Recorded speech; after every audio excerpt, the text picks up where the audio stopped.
Au début du XVIIIe siècle, la construction d'un fort sur le banc de Boyard n'est donc pas encore envisageable. D'autant que le roi a les yeux rivés sur la fortification de la rade de Cherbourg, exposée aux attaques anglaises. Faute de moyens financiers et technologiques, le projet Boyard est donc abandonné. Pourtant, son intérêt stratégique devient de plus en plus évident. On commence à fortifier l'île d'Aix relativement tôt, dès le règne de Louis XIV. Mais les Anglais veillent au grain, ils ont bien compris que l'île d'Aix était un endroit absolument stratégique et ils ne vont pas laisser les Français développer quelque chose de trop conséquent. En 1757, ils font un raid et en 1 heure de temps, ils rasent tout ce que les Français avaient construit. La marine royale française est dans un tel état de décrépitude que 20 frégates anglaises, embarquant près de 10 000 hommes, pénètrent dans la rade des Basques. Le débarquement permet de détruire la batterie présente sur l'île. Mais les raids ne sont pas censés s'arrêter là. Leur but, c'est bel et bien Rochefort qu'il s'agit de détruire. Pour les Français, il faut défendre l'arsenal. L'alerte a été très chaude et ça relance cette vieille idée qu'il faut absolument fermer le passage entre l'île d'Aix et l'île d'Oléron, en construisant un fort sur ce banc de sable. Les conceptions de création des fortifications au début du 19e siècle, elles ont quand même pas mal évolué depuis la création de la ceinture de feu de l'estuaire de la Charente, avec ses forts en demi-lune, avec des donjons. Là, on part plutôt sur des bases différentes, avec des fortifications qui sont plus massives, où les batteries d'artillerie ne seraient pas disposées sur des plateformes à ciel ouvert, mais qui seraient dans des logements qu'on appelle des casemates. On s'approche progressivement de la conception d'un navire de guerre, mais qui serait construit en pierre, et qu'on pourrait implanter sur cette longe de Boyard. Mais le projet, évalué à 4 millions de livres, 9,5 millions d'euros, reste très cher. Pour le mener à bien, il faudra beaucoup d'argent et une volonté politique très forte. À la veille de la Révolution française, la ceinture de fer des Pertuis ne protège toujours pas totalement Rochefort. Les fortifications peinent à remplir leur rôle défensif. Les côtes de Charente sont donc toujours à la merci des Anglais. Cette situation est loin de satisfaire un artilleur émérite, général de son état. Il s'appelle Bonaparte. En 1801, premier consul Bonaparte, qui connaît bien l'artillerie, forme une commission pour qu'on réfléchisse à la protection de l'arsenal de Rochefort et de la rade de l'île d'Aix. Bonaparte, c'est l'homme des grands projets. En 1787, il a mené une expédition en Égypte. C'est une France qui, à la fin de cette période révolutionnaire, s'est enrichie. Il y a des moyens technologiques, des moyens financiers, parce que les armées françaises ont ramené du butin un peu partout de leur campagne militaire à l'intérieur de l'Europe. Il y a de l'argent, il y a de la puissance, il y a de l'autorité. C'est le bon moment pour lancer un projet aussi déraisonnable. Ces projets hors normes, ils ne peuvent exister que dans des moments hors normes. En 1801, une commission étudie la construction de 2 ouvrages. L'un sur l'îlot d'Ainet, l'autre sur le banc de Boyard. Le fort de la longe de Boyard sera massif, à 2 niveaux et en forme d'anneau elliptique. Il devrait mesurer 80 mètres de long sur 40 mètres de large. Un monument ambitieux, 2 fois plus long et large que l'Arc de Triomphe de Paris. Pour l'édifier, le plus difficile est de créer une assise solide en pleine mer, à 5 mètres sous l'eau. Le fort Boyard va donc être construit sur du sable, au milieu de la passe, posé sur un enrochement artificiel de 150 mètres de long sur 150 mètres de large. Pour se lancer dans un projet aussi délirant que celui du Fort Boyard, il faut aussi une maîtrise technique très forte. Ça tombe bien, on est aussi dans un moment où on forme des ingénieurs avec une culture théorique beaucoup plus forte qu'avant.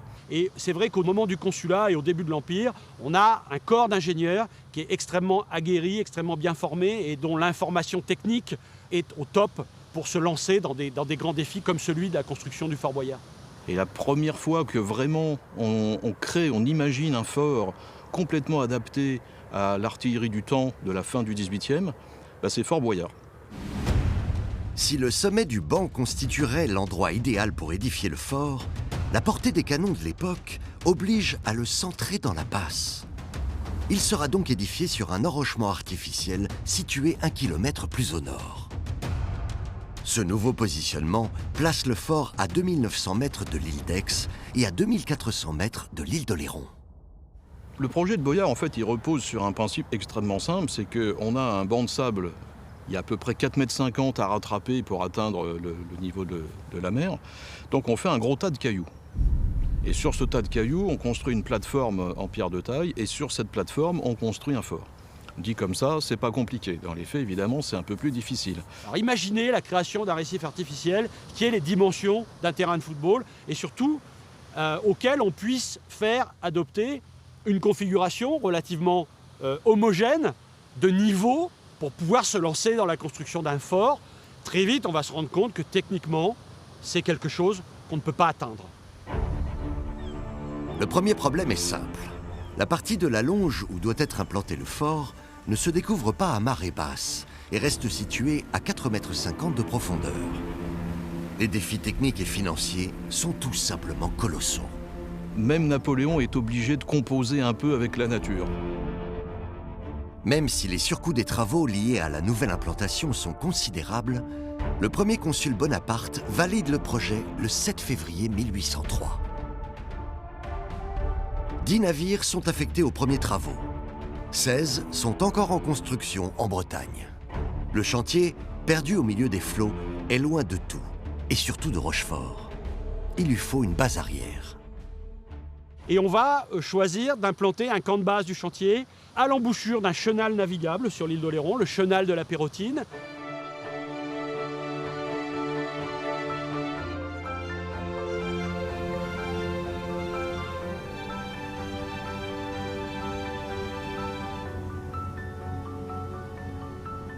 On va se servir de crochets, de chaînes pour la manutention des pierres, etc. Donc sur ce site de Boyardville, on a à la fois des logements pour les ouvriers, on a à la fois une sorte de petit bâtiment d'état-major où les ingénieurs vont être logés. Tout ça pour faire qu'on ait le maximum de ressources humaines et de postes de commande à proximité du chantier. Les pierres de l'enrochement viendront de la carrière située sur la pointe de Coup de Pont, sur l'île d'Aix. Les pierres de meilleure qualité, utilisées pour le bâti, viendront des carrières de Saint-Savinien-sur-Charente ou de Crasane.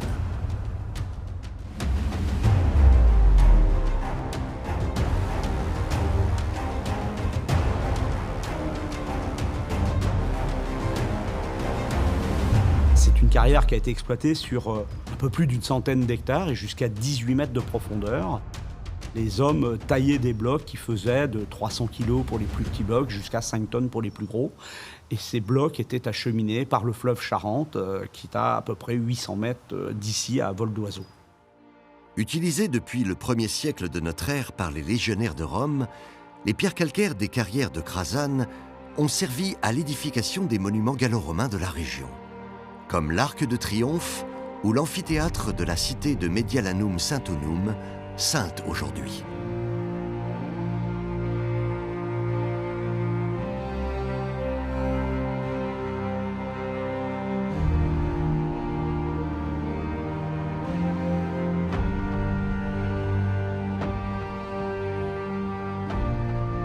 Au Moyen Âge, les blocs composés de 98% de calcaire, très recherchés pour la finesse et la densité de leurs grains, partent sur les chantiers de construction des cathédrales. Et c'est donc tout naturellement que ce matériau sera utilisé pour l'édification des forts charentais, dont le célèbre fort Boyard. Cette pierre de Crasane, elle a une particularité. Elle durcit avec le temps. Contrairement à beaucoup de pierres calcaires, ici on a une pierre qui se bonifie avec le temps. En 4 à 5 années, elle devient dure sur les 2 premiers millimètres de son épaisseur. Et ceci lui confère une parfaite résistance aux intempéries, aux assauts de l'air salin, au flux et au reflux des marées. C'est une pierre qui a beaucoup servi dans la construction des forts charentais, que ce soit Liédo, Fort-Rennette et bien sûr, le mythique Fort Boyard.